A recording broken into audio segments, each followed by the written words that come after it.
ആരോഗ്യ സ്ഥാപനങ്ങളിൽ നടത്തുന്ന സന്നദ്ധ സേവന പ്രവർത്തനങ്ങളുടെ ഭാഗമായി എറണാകുളം ജനറൽ ആശുപത്രിയിലെ ഗാസ്ട്രോ എൻട്രോളജി വിഭാഗത്തിലേക്ക് ആധുനിക ഉപകരണങ്ങൾ കൈമാറി ജോയ് ആലുക്കാസ് ഗ്രൂപ്പ്.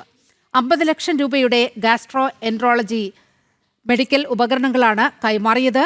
50 ലക്ഷം രൂപ കൂടി അനുവദിക്കുമെന്നും ചടങ്ങിൽ പങ്കെടുത്ത ജോയ് ആലുക്കാസ് ഉറപ്പു നൽകി.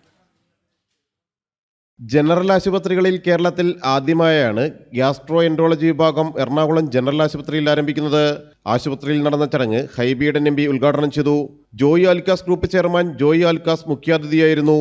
ഗ്യാസ്ട്രോ എൻട്രോളജി വിഭാഗത്തിന് ബാക്കി ഉപകരണങ്ങൾ വാങ്ങുന്നതിന് 50 ലക്ഷം രൂപ കൂടി അനുവദിക്കുമെന്ന് ജോയ് ആലുക്കാസ് പ്രഖ്യാപിച്ചു. തൃശൂരിൽ ക്യാൻസർ ആശുപത്രി ആരംഭിക്കാനിരിക്കുകയാണെന്നും ജോയ് ആലുക്കാസ് അറിയിച്ചു. ഞങ്ങൾ CSRന്റെ ഭാഗമായിട്ട് പല കാര്യങ്ങൾ ചെയ്യുന്നുണ്ട്. ഞാൻ പുതിയ ഹോസ്പിറ്റൽ സ്റ്റാർട്ട് ചെയ്യാൻ പോവാണ്. ഈ അടുത്ത് തന്നെ എൻ്റെ പ്രോപ്പർട്ടി പർച്ചേസ് കഴിയും. CSRന്റെ പേരിൽ തന്നെ ക്യാൻസർ ഹോസ്പിറ്റൽ ഇൻ തൃശ്ശൂർ. ഞങ്ങളുടെ ഈ ക്യാൻസർ ഹോസ്പിറ്റൽ എന്ന് പറയുന്നത് പ്രത്യേകിച്ച് കുട്ടികൾക്ക് വേണ്ടിയിട്ടുള്ളൊരു ഓങ്കോളജി ഡിപ്പാർട്ട്മെൻറ്റാണ്. കുട്ടികളുടെ ഒരു ഹോസ്പിറ്റൽ തൃശ്ശൂരൊന്നും ഇല്ല. അപ്പോൾ എല്ലാവരും പോകണമെങ്കിൽ ട്രിവാൻഡ്രം പോകണം. വെരി എക്സ്പെൻസീവാണ്. TJ വിനോദ് MLA അധ്യക്ഷത വഹിച്ചു.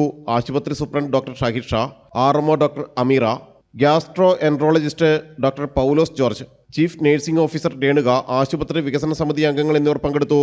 ജനം, കൊച്ചി.